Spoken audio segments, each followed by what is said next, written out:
Following week 1, which of these 3 has the best chance to go undefeated?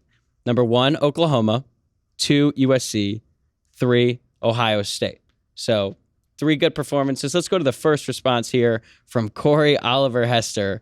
Corey says the first 2 played cupcakes and the third one in an unimpressive manner. So our guy Corey here just thinks none of the 3 are impressive. How do you feel about that?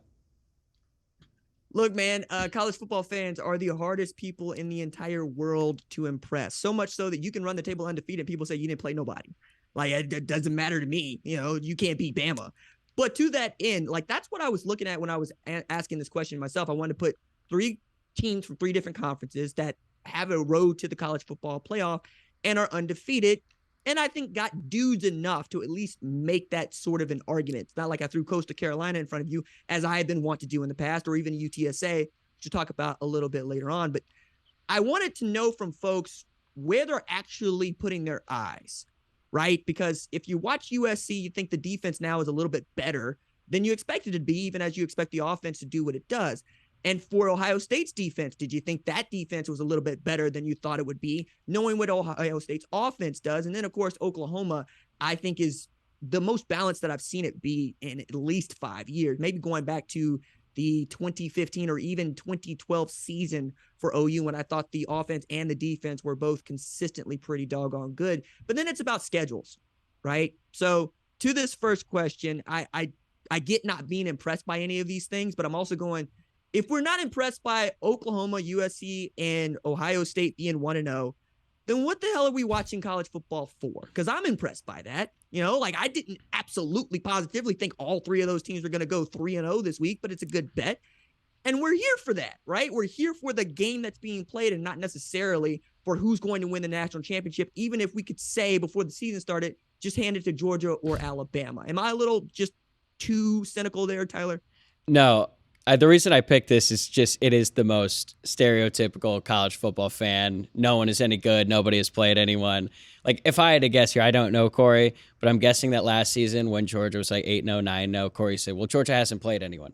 Well, maybe. I mean, they did play 9 games against college football teams, and they're winning each game by like 50, but we're just going to discount that. All right, let's move on to another response. This one comes from David Davis Jr.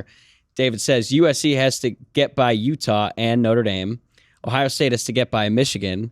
Oklahoma has Baylor and Texas, but I'm going to be loyal and say Oklahoma. So good for the Sooners.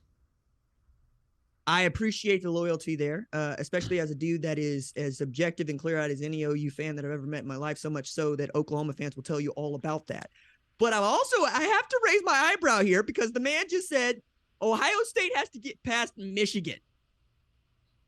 I'm just going to point out that until November of last year, nobody anywhere would have said the words Ohio State has to get past Michigan and be taken seriously. Is that where Michigan is? Apparently, because I am the only person holding the straw going, I don't know that Michigan is as good as we think they are. I have them inside the top 25, which hasn't really changed much of anybody's opinion about what I think about Michigan, but now they are accordingly a top 5 team to many, based on beating the hell out of Colorado State in year 1 with Jay Norvell at the Big House at 11 a.m. on a Saturday. They'll play Hawaii at night. They'll play UConn after that. And by then, we're talking about probably them being a top 4 program according to the people that make rankings, right? Not name me. But I'm also looking at this going, man, is Michigan really that good? And am I overlooking something about them that could give Ohio State fits? Because unless J.J. McCarthy is the dude that I think he's going to be, I don't really see it going that way. So the idea of someone just saying that Ohio State has to get past Michigan, especially over the last 10 years, just caught me off guard. Maybe I'm just locked in a little too tightly there. What do you think, Tyler? No, I would agree. I think that's a good segue to our next response. This one comes from Matt Ferguson, who says Ohio State has by far the best chance. Hard to say with Oklahoma and Brent Venables year 1. USC has no shot.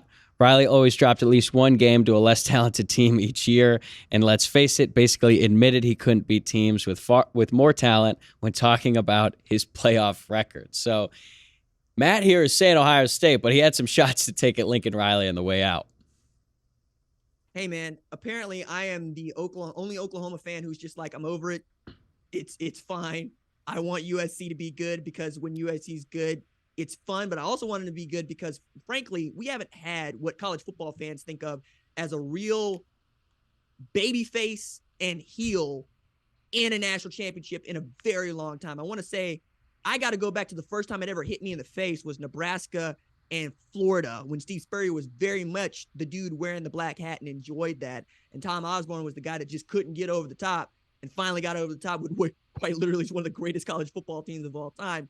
But I think it's unfair to say that he's going to drop a game because it's unfair to say that Nick Saban is going to drop a game if he dropped one at A&M. And Oklahoma fans are the first people to say A&M ain't nobody, even as I'm like, yeah, they kind of are.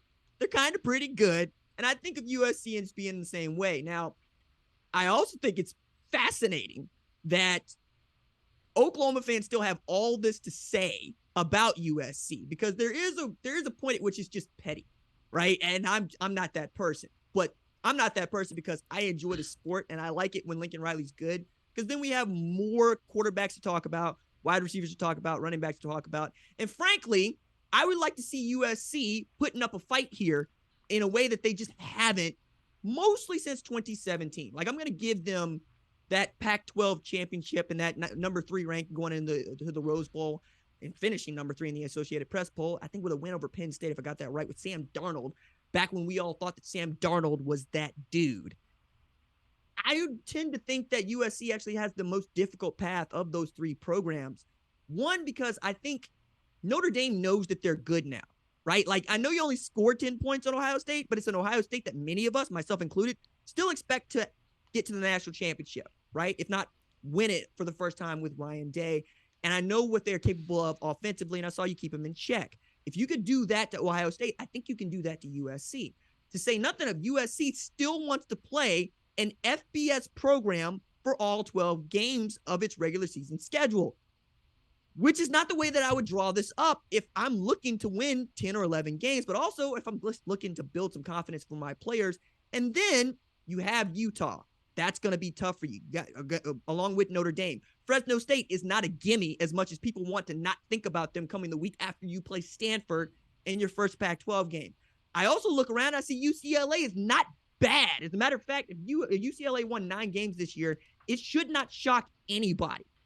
I think that if USC makes the Pac-12 championship and they win it and they're undefeated, they're getting into the college football playoff. Now, I also think that the teams I listed are all capable of beating them, and a couple that you haven't thought of are just going to decide that, no, that's Lincoln Riley as the head coach of USC, and he picked out the Pac-12, and he picked out us because he thought that he could do better than what we've been doing over here, and we have some things that we would like to show Lincoln Riley, who apparently spending a lot of time in South Central, is about to find out what South Central is all about. Tyler, it's a lot there. What do you think? There's a lot going on there. And I want to actually show another response we got. This one comes from Jimmy Trujillo. Jimmy says USC because they play in the Pac-12. Admittedly, the Pac-12 did not have the best opening weekend of any of the Power 5 conferences, but for all the reasons you just mentioned, I think it's a little bit dismissive of USC's schedule. I'm going to come out and say it. I don't like USC. That does not mean that my next statement is biased. They are not going to beat Notre Dame. Okay, maybe it's a little bit biased. But anyway, I don't think they're going to beat Notre Dame, and I also don't think they're going to beat Utah. They have to go to Salt Lake and play in maybe one of the more underrated hostile environments in college football. It doesn't pack 106,000 like Columbus does, or Ohio State does in Columbus. But you get my point. It's really loud. It's raucous. It's going to be the first real test for USC, and you mentioned Fresno State. Jake Haener can throw the ball.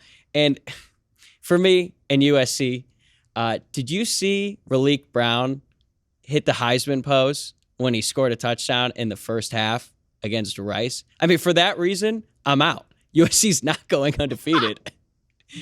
Absolutely not. That would be like me hitting the Heisman pose because I just showed up to work. That's what I'm supposed to do. You're supposed to pummel Rice in the season opener. I'm sorry. I saw that and was disgusted. But anyway, rant over. What do you think?